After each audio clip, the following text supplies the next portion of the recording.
Salutations, my name is Summer and this is Cozy Reading with Quaker Cats, and it's been a long time and I just want to talk about some books I've read this past month and this month. So we got Sylvie. Sylvie's coming up to see me. Hi. I don't know how this is gonna work. I'm on the floor.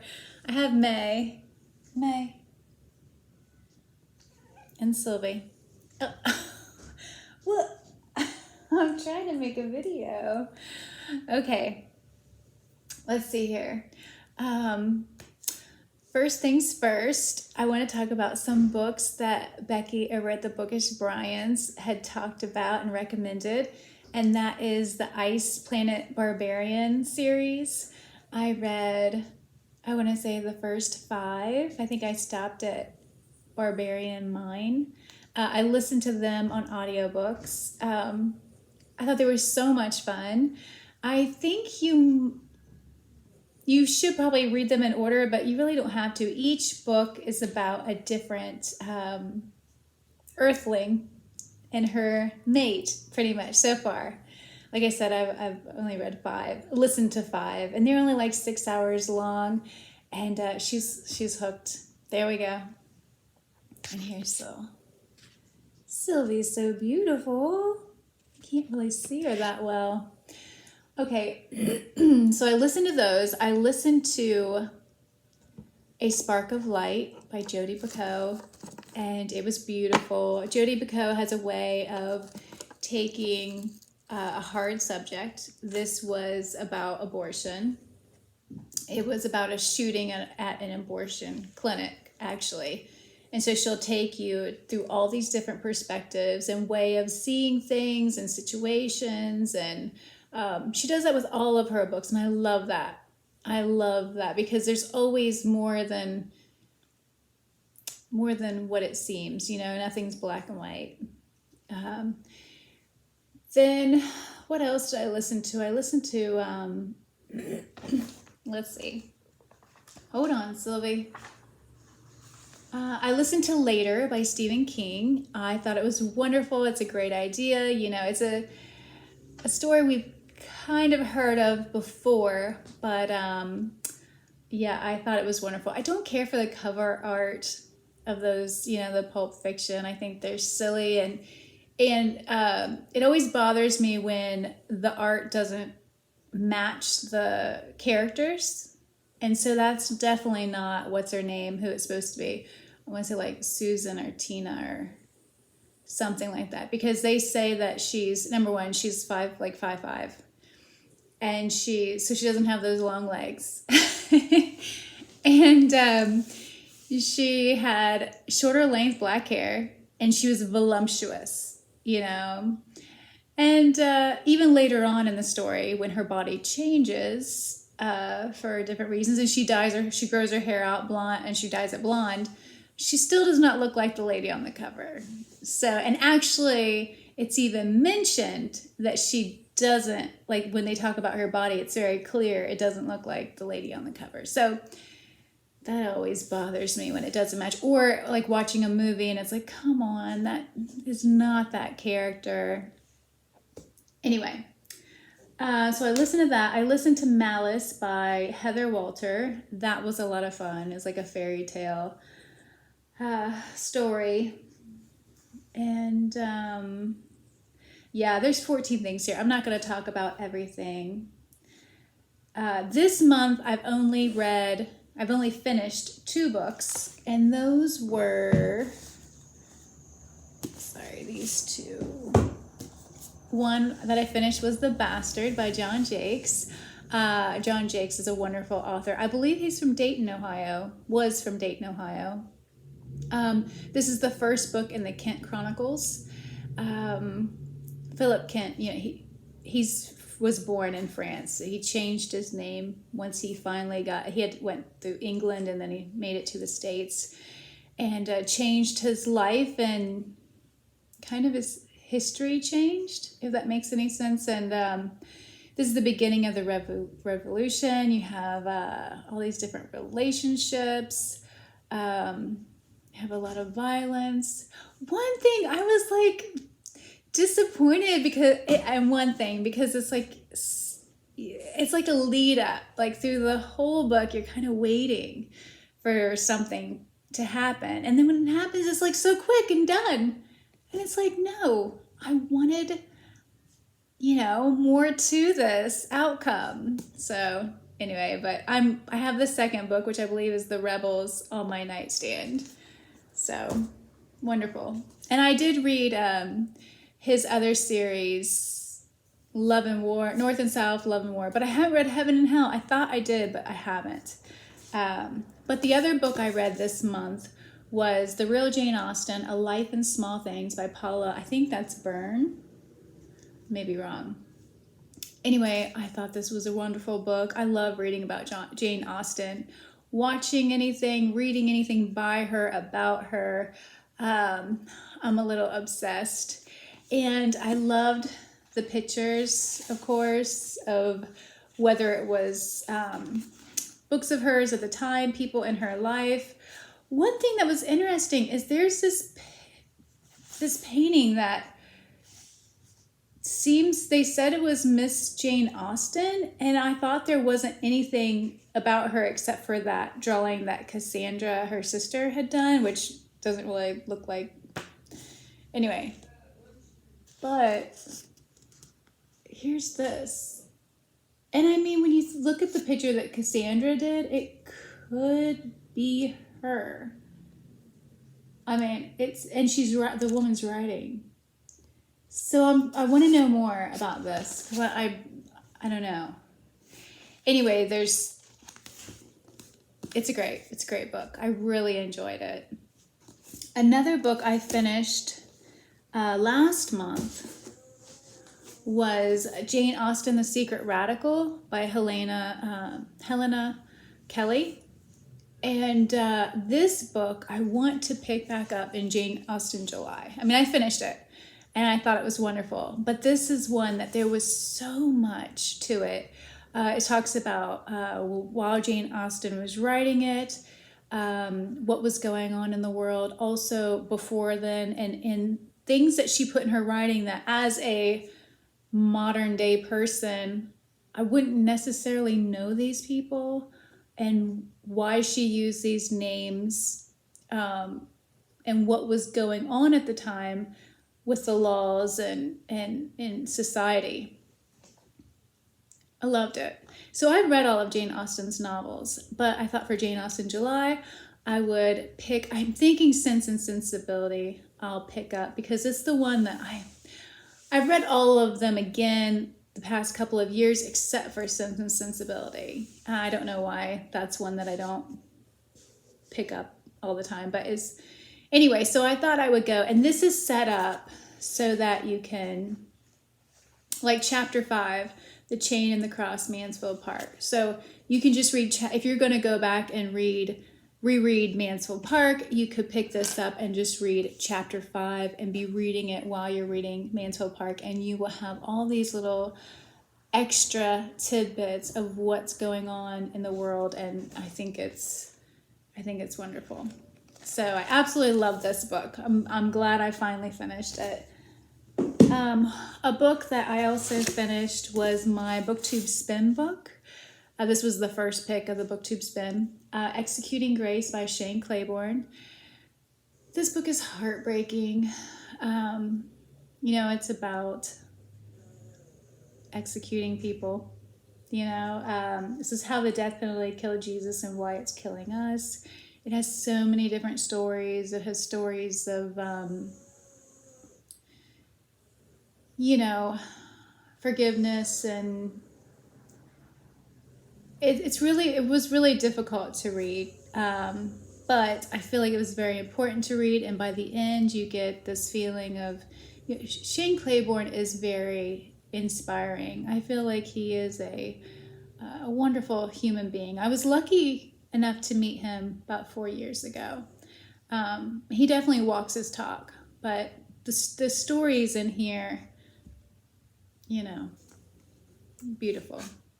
Oh, that reminds me, a book I listened to also was Reminders of Him by Colleen Hoover. I kind of feel like Colleen Hoover is underrated or considered a YA kind of writer, and I don't think she is. I mean, her books, they really tug at the heartstrings. Anyway, Reminders of Him. I listened to it on audio, and it was just heartbreaking. I can't get through one of her books without crying. Well, maybe Verity, because that was very different than her typical books. But like Ugly Love and November 9. Anyway, a book that I've picked up that I pick up all the time, and I'm reading a chapter on simplicity right now, and that is Living the Quaker Way by Philip Gulley. Philip Gulley is a Quaker author who I was lucky enough to meet, and I love his books. He has fiction and nonfiction. Oh, there's one that is great that I want to reread, and I can't remember the title of it, but he has fiction, like Harmony, A Town Called Harmony. He has fictional books also. Anyway, so a couple of other things I'm working on. Sylvie, you're laying, my books are behind you. And I don't know if you can see. No, you can't see because of the chair, but May is still behind me. Randall is down on the floor. I have a little bed. I can hear him snoring. And I have like a settee type thing, a lounge that Sterling is sleeping on. All my cats are doing really well and settling in with the move. So a book I'm going to be picking up in the next couple of days is Absent in the Spring by Agatha Christie. This was one of the books that she wrote under the name Mary Westmacott. I think that's how you pronounce it. Anyway, I guess this was more of like a romance where her others are mystery. That's what I've heard. I don't know if it's true because this is the first one I'll be reading, so we'll see how it goes. But that's a beautiful, beautiful cover. Another book I just started. I'm sorry, Sil. This is a library book, The Imperfect Environmentalist by Sarah Gilbert, a practical guide to clearing your body, detoxing your home, and saving the earth without losing your mind. So I just started it, and already I feel like I need to buy a water filter for my sink because I just drink water out the tap all the time, and she talks about arsenic and different things in your water, and it's like, oh, I need to get a water filter. But one thing that does bother me is that it's kind of like you can tell the author is someone who has money. Now she has different, for each thing she'll say, how does she say it? Okay, she talks about eating organic. And she says, I'm Donald Trump. And it says, buy all organic all the time and eat only at certified organic restaurants. And then she goes to, okay, I've got my own place, but I've also got credit card debt. And she says, if you're going to peel it, go ahead and buy the conventional produce. But when it comes to berries, make an organic vow. Non-organic blueberries have been found to be laced with as many as 52 different pesticides, and off-season strawberries are often shipped from countries with no pesticides regulations. And then the third one is, I'm sleeping on my friend's couch and eating ramen noodles. So she does say, like, if you have money, do this. If you're in the middle, do this. If you don't have any money, do this. But still, I kind of feel, like you can tell she has money, which she does. So, but I'm in the very beginning, and I knew about the organic, of course. So let's see. I have two more things I want to talk about. I joined the library's book club, and this month they are reading Bewilderment by Richard Powers. It's so nice just to be able to walk right over there and like right next door. So I read The Overstory by Richard Powers, and I really enjoyed it. I'm enjoying it more. I'm only on page 50, but it's about an astrobiologist and his son. His wife has died. His son is on the autism spectrum. What are you doing, Sil? What are you doing? Anyway, so he has a hard time at school. He has a hard time expressing himself, understanding the other kids, relating to the other kids. And he sees life in a more of a unique way, and how he can handle things. But it's beautiful. Oh my gosh, the nature writing. Him and his son are in this park. He's taken them to a park and they're staying the night, and it's just gorgeous. The writing is just so beautiful. So only on page 50, but I believe there's 278 pages. So yeah. Okay, last thing I want to talk about is something I've been so excited about. So a dear friend of mine who I haven't seen in years, but he got a hold of me and said that he's finished writing his book. Would I like to read it? So I can't tell you the title because he hasn't published it yet. And I'm just so thankful that he's trusting me with his precious. I just think about all the time and effort he has put into this book, and yeah, to be able to trust me with it when it's not published yet. So that's why I'm not telling you the title. I'm not too far. I'm almost into 100 pages of it. But I only pick it up when I know I'm going to be able to give it my full attention. So that way I can talk to him about it. But I'm like so happy for him. I'm so excited. And it's so good. It is so good, guys. So I'll definitely, once it's published, I will definitely be doing a giveaway with the actual published book. And yeah, I'm really looking forward to, sharing it and everything and what it's about, because it's so good. And I'm just so excited for him. Anyway, here's my soul one more time. Sylvie, what are you doing? She's like, I am cleaning. And May is asleep behind me. So I'm scrunched up on the floor here. Anyway, yeah, so I'm glad to be back. I hope everybody's doing well, enjoying their spring. It's like dreary today, so that's why I'm dealing with sunlight. There isn't any light today. But anyway, it's good to be back, and I'm interested to know what everybody is reading, how everybody is doing. I haven't been able to watch too much BookTube. I wasn't able to be in one of the read-alongs with the March of the Mammoths this March, which is strange because I always am. Like, March of the Mammoths is one of my favorite things that happen every year. But I read Mammoths all the time, so it's not a big deal. It was just something that I always enjoy. But yeah, I was hoping to read Shogun because Mark over at Book Time with Elvis, he is doing a read-along with Noah at Everyone Who Reads It Must Converse.